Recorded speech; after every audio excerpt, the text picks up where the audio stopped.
Olá, você que nos assiste pela TVN, está começando mais um programa Nossa Gente. Meu entrevistado hoje é o empresário Hans Bethe. Ele que é responsável pela Imperial Luminárias, mas tem toda uma história com Blumenau e com a Nossa Gente. Seu Hans, um prazer tê-lo aqui conosco. Prazer é nosso em receber vocês. E sempre é bom falar um pouquinho do que a gente faz, do lugar onde é que a gente vive, do que já passou. Então sempre é gostoso conversar. O senhor é blumenauense, né? Desde sempre. E em que lugar o senhor se criou aqui na cidade? No centro. No centro? Eu nasci na área central, ali no morro da Rua Petrópolis. O pai na época alugava uma casinha, um quarto lá, com a mãe. Depois nós fomos para a Rua Heinrich Rosank, logo no comecinho. E mais tarde para Teresópolis, na Itopava Seca. E aí com 18 anos tudo mudou, voltamos para o centro e estamos gravitando aqui ao redor. E o teu tempo de escola? Foi bom, né? Foi uma época bastante divertida, lúdica, vamos dizer assim. Meus pais sempre fizeram um esforço de que a educação seria o que ninguém tiraria da gente. Então, o jardim de infância fiz na Barão, já naquela época. Depois o primário foi na Barão. Depois o ginasial foi com os padres, no Santo Antônio. E aí fui estudar à noite com o Pedro II, que já era hora de começar a ajudar em casa também. Né? Mas foi uma boa fase da vida? Foi uma belíssima fase, uma fase de construir amizades que perduram até hoje também. E o senhor era um aluno, estudante aplicado ou aquele que cumpriu o currículo escolar só? Eu sempre usei aquela máxima, quem não cola não sai da escola. Né? Então, se isso fosse hoje, eu iria abrir uma startup de cola. Criava fórmulas de conseguir levar os lembretes para a hora da prova.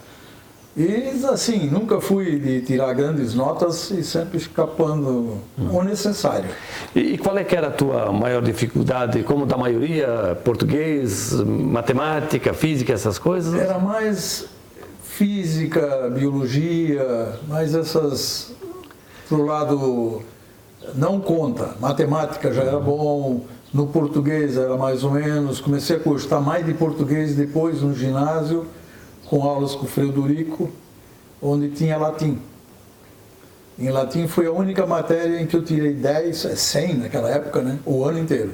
Pois é, o senhor falava que tinha jeito para colar, mas com aqueles mestres, né, professores, que eram alguns, né, vigilantes ali.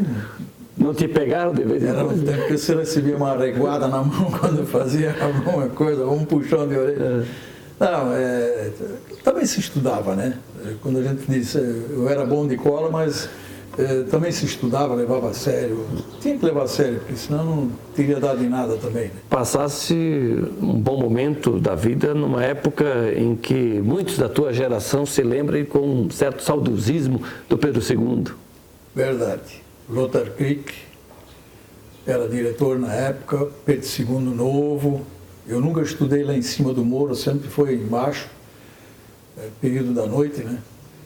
E, assim, na época, estudava à noite quem efetivamente tinha que trabalhar, né? Quem já tinha alguma coisa, tinha pessoas de idade fazendo científico. Então, uma época muito boa, muito interessante. E na FURB o senhor cursou administração? Administração. A FURB tem um negócio importante que, esses tempos até conversando com o pessoal da própria universidade, eles desconheciam. A FURB, quando ela se lançou ao mercado, ela na época, para capitalizar, eles lançaram um pagamento antecipado de curso. Então você ia pagando por mês um X e depois isso dava direito a um curso.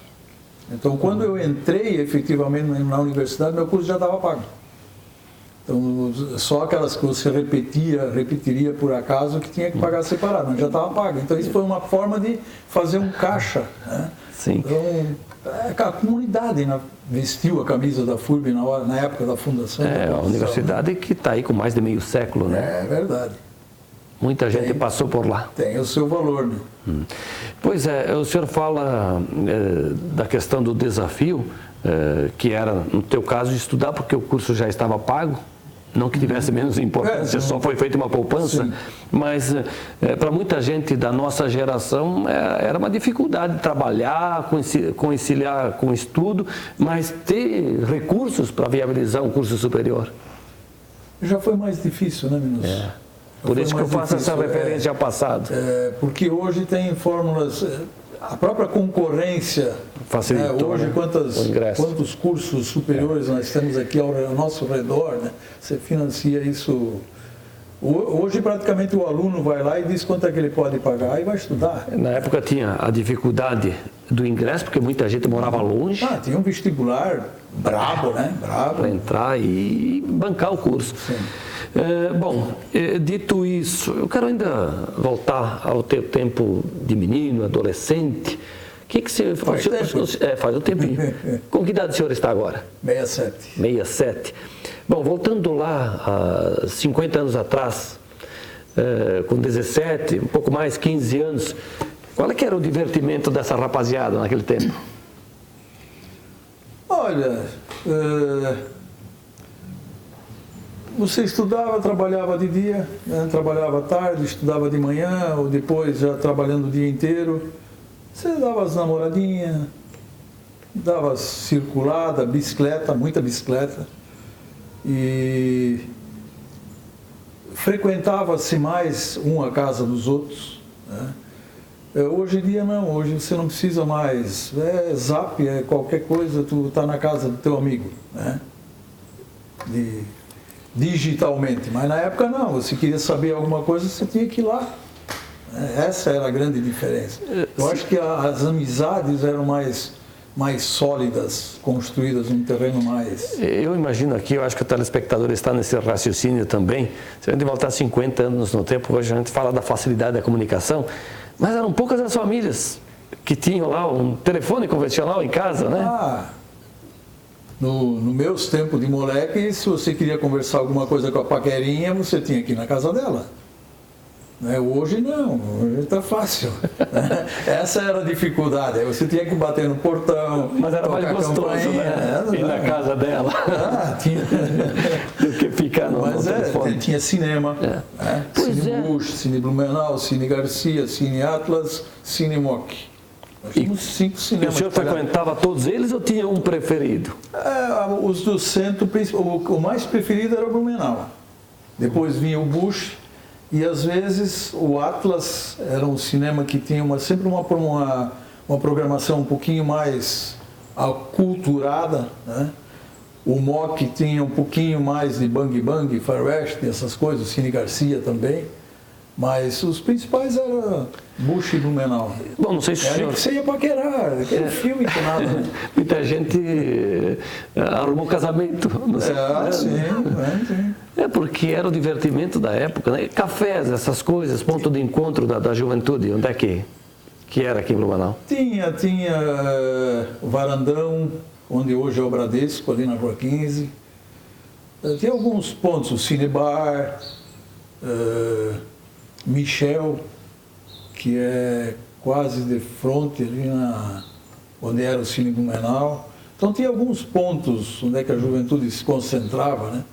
E também se concentrava em outros locais. Por exemplo, na Rua 15 tinha quem naquela época, jovem, rapaz, que não esfregou a calça no muro da Pernambucana, não viveu naquela época, né? Era de frente a Casa das Pernambucanas, tinha um terreno baldio, onde é que agora eu acho que é Itaú, e tinha um muro que cercava, você de tardinha sentava ali no muro e via as meninas indo para o colégio, voltando para o colégio, as funcionárias das lojas passeando na Rua 15, então ali era até o ponto de observação. Era de observação, né? E o senhor, época de calça boca de sino ou não? Ou depois? Também. O senhor chegou a usar esse tipo de calça? Cabelo até aqui, essas coisas que é bom não lembrar, né? Pois é, mas era o que os jovens gostavam da época, né? É verdade. E de outras tantas coisas, né? Não sei. digamos assim, acompanhamos um pouco a movimentação, né? Aí tinha noturno, era o Rum Papá, tinha umas Eagles, tinha umas casas noturnas também no centro, as boates, na época só funcionava sextas e sábados, hoje em dia é todo dia, né? Na época tinha esses salão de baile, ou domingueira que se dizia, né? Tinha. O senhor gostava dessas coisas? Era mais forte, eu não digo mais forte, mas era mais familiar um pouco, né? Porque no mesmo ambiente onde é que tinha domingueira, vamos lá, no Subtenente Sargento, no sábado à noite tinha baile de famílias, no Clube Concórdia, Castilho Jordão, esses clubes aí sempre conseguiram manter a sua, digamos assim, os conceitos de família e tudo mais. E quem é que animava ali? Essas bandinhas? Eram bandas, normalmente locais, né? Na época não existia esse negócio de... E o senhor gostava de dançar, frequentar esses ambientes? Dançava bem? Dançava, tomava muito Cuba também. Olha, época do Cuba, né? Cuba, samba. Pois Os Brasileirinhos, era uma orquestra aqui com o pessoal aqui do bairro da Velha, famosa, bem... a época em que o grupo reunia lá com aquele engradado da refrigerante pequeno, garrafinha pequena, né, da medida do Cuba. O litrão aquele, né? Olha, sem fazer apologia à bebida, né? Mas enfim, era uma época que... Era o vício do tempo, né? Na época era assim. Não que não se tome hoje também, né? Hoje temos uns que gostam mais do vinho, do chopp, enfim, cada um tem o seu modo de apreciar. Faz parte, né? Desde que tudo dentro dos seus limites, né? Tudo que é demais não presta. É verdade. E na comida, o que o senhor gosta, assim, saboreia mais? Comida eu sou mais ou menos o que vem. Eu não tenho um filé duplo, né, das carnes, se eu colocar a mesa cheia de carne, eu vou no filé duplo. E o rabinho ainda, de preferência. Né? Essa é a melhor parte. Depois, comida caseira, né? Hoje a gente está perdendo um pouquinho esse... do pão caseiro, do pão feito em casa. Aquele que a alma fazia no forno. Na época, na minha infância, você tinha um prato. O dia que era sopa, não tinha outra coisa. O dia de feijoada era feijoada. O dia de macarrão. Então, num dia era batata cozida, no outro dia já era o que sobrou era batata frita. E assim... Almoço especial só domingo, o dia de festa. Só domingo. Então, refrigerante, essas coisas não existiam, né? Existia, mas na nossa mesa não tinha. Um capilézinho de vez em quando. Tinha muito esse hábito, né? E a cultura que foi. Acho que veio com os europeus, os alemães no caso, né? Essa assim, tradição, essa cultura. A tradição, eu acho que o mundo inteiro cultiva, cada um cultiva a sua forma, né? É muito difícil a gente querer assambarcar isso para a gente agora, ou para a nossa cultura, né? Eu acho que o mundo inteiro, cada um tem os seus costumes de alimentação e suas crenças também. Então, cada um no seu, né? Mas assim, uma linguiça feita em casa, do porco que tu matou em casa, essas coisas. Tinha muito disso na época, né? Tinha. Produzir para o consumo. Nós tínhamos na Itupava Seca ali, o meu avô, ele cuidava de um terreno e por isso ele podia plantar. Então plantava aipim, batata, milho, essas coisas. Então, você sempre tinha também uma ocupação, né? E o senhor gosta de preparar um almoço, uma comida assim, ou não tem esse... Isso eu deixo para a Dona Maria. Hans Beth é um entrevistado hoje aqui no programa Nossa Gente. O programa faz um breve intervalo, te convido para você ficar conosco, porque logo, logo estaremos de volta na sequência do Nossa Gente. Até já!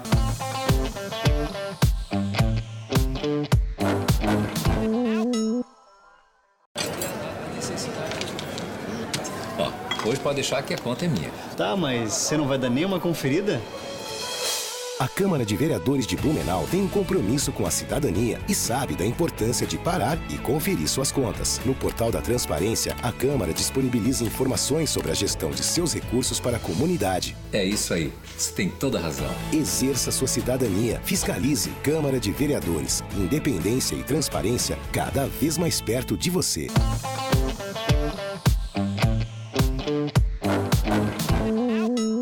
Estamos de volta na sequência do programa Nossa Gente. Meu entrevistado hoje é o senhor Hans Beth. Na primeira parte do programa, o senhor falou um pouco da vida em particular, em especial o tempo de infância, de jovem. Chegasse para o exército ou não? Não. Quando eu fui dos primeiros daquela sessão de convocados?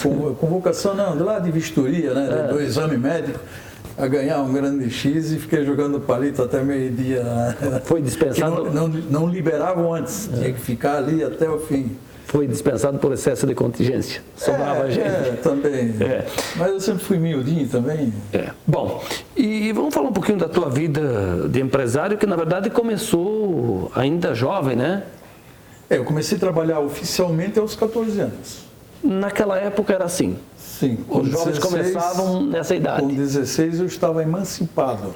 É uma figura jurídica que hoje não se usa mais muito, né? Pelo menos não se ouve falar. Mas a emancipação te dava os direitos de adulto, né? Para se associar a uma empresa, fundar uma empresa, fazer alguma coisa. E na época era a forma para eu começar a tomar parte oficialmente da empresa como sócio. Hans, o teu primeiro emprego foi na empresa da família? Foi. Eu, para não dizer que eu nunca trabalhei em um outro lugar, foi na época de estágio de fim de curso da universidade, onde eu fui fazer um estágio de meio ano na Tinta Zering. Então era de manhã, bati o expediente na Tinta Zering e o resto do dia. Quem é que começou? Teu pai, teu avô? Meu pai. Meu pai, ele foi com os pais dele para a Alemanha por causa da Segunda Guerra e na volta, que lá perderam tudo, na volta então ele serviu o primeiro exército aqui, porque estava fora, já tinha passado a idade, então serviu o exército. E logo depois disso ele começou a trabalhar com luminosos neon, numa empresa ali na rua Nereu Ramos, Rex Neon. Ali ele trabalhou algum tempo e em 60 ele fundou a Imperial, Neon Imperial na época, fazia luminosos neon que eram reconhecidos no país inteiro pelo que se fazia aqui. Então canetas compactor, os mais avançados de idade vão lembrar, caneta compactor tinha uma mão que enchia uma caneta ali na rua 15 de frente do Cine Blumenau, em cima do prédio onde é que o Fitz Reimer tinha a loja dele embaixo. Do Banco Inco, no Grande Hotel, lá em cima tinha o nome Inco, bem grande. Do Melman, os luminosos. Então isso era a arte do meu pai. E aí fomos, só que no segundo, terceiro dia da empresa, na época já veio gente perguntar, escuta, você não faz uma calha para lâmpada fluorescente assim? Vocês, poxa, quem dobra a chapa para fazer uma coisa também faz isso, né? E aí ele começou e uns 15 anos depois, quase 20, paramos de vez com luminosos e nos dedicamos sempre à iluminação industrial e comercial. Pois é, mas foi toda uma história aí, né? Porque a empresa tem o quê? Quase a tua idade? Ela fez agora em agosto 59 anos. O senhor está com... Longeva. Pois é, então o senhor é só um pouquinho mais velho do que a empresa. Só um pouquinho. Eu estou com 67. Qual a primeira lembrança que tens da empresa? Ela foi fundada numa garagem. O sócio do pai, na época, ele tinha uma casa na rua Amadeu da Luz com uma garagem. Ele não tinha carro. E nessa garagem, então, o pai instalou a fábrica e colocou o seu Hahnemann lá na época de sócio junto. Mas a sociedade não durou muito tempo e depois logo mudamos para a rua Paulo Zimmermann, aí já em instalações próprias, ficamos até 80. E em 80 a cidade, o centro já não estava mais nos aceitando fazendo barulho. E tínhamos uns problemas também de segurança, porque a pintura era líquida na época, isso é muito inflamável, Então você tinha um estoque de produtos inflamáveis muito grande e isso nos deixava assim tu perdia o sono, né? Ou você saía um fim de semana e ficava mais a tua cabeça sempre voltava para casa. Então nós quando construímos isso aqui já tivemos um cuidado exatamente de eliminar esses riscos todos. Então desde 80 estamos aqui no mesmo lugar. Aqui numa transversal da General Osório. Da General Osório. Bom, eu fazia a pergunta, o senhor conta a história da empresa, os seus passos, mas assim, sabe, aquela primeira vez que o senhor foi lá no negócio e o que você lembra? A imagem, o que teve em mente, o primeiro contato com a empresa? Na verdade, eu acompanhei do primeiro dia, já, porque você estudava de manhã no Santo Antônio, na Barão primeiro, daí vinha para a fábrica, né, na Amadeu da Luz, ia a pé até lá, pegava carona com o pai para ir para casa almoçar. Então você já tinha essa... Mas já tinha 10 anos, tem boa memória, boa lembrança? Bem... Agora... Lembrança bem clara, sim, daquela época. E como é que funciona? Porque herdar uma empresa do pai, ter a responsabilidade da continuidade, e hoje o senhor tem 2 filhas aqui junto, continua sendo uma empresa familiar. Como é que o senhor define? Qual é o conceito de empresa familiar? Assim, existem alguns modelos, né? A empresa familiar, ela carrega muito o peso de um sonho, né? O sonho que era do pai, o sonho que continua sendo meu, de construir alguma coisa, e as empresas familiares, elas enxergam muito as coisas sob uma ótica um pouco mais emocional. Tem sentimento. Do que empresas 100% gerenciadas, conduzidas por pessoas assalariadas, digamos assim. Aí é uma questão de gestão mesmo. Porque assim, quem tem alguma coisa cuida com carinho, né? Então você se entristece quando perde um cliente, ou quando perde um negócio, ou alguma coisa, ou quando um funcionário vai embora. Então, é a tua vida. Tem aquele envolvimento. Sim, né? Porque assim, eu acho que o empresário familiar, ele quando vai dormir, ele dorme junto com a empresa. Tem um valor sentimental. Sim, tem. Bom, mas a empresa, é claro, ela mudou de endereço, ela evoluiu daqueles produtos, né? Daquele que gerava o barulho para ser produzido, né, o material. Hoje é mais equipamentos de fornecedores. Barulho ainda faz. Continua, né? Tem que fazer. Quando não faz barulho, eu não fico contente, né? Porque aí o movimento está fraco. Mas não é aquela coisa rudimentar que nem a época. Não. Não tem mais martelo e bigorna, não existe mais.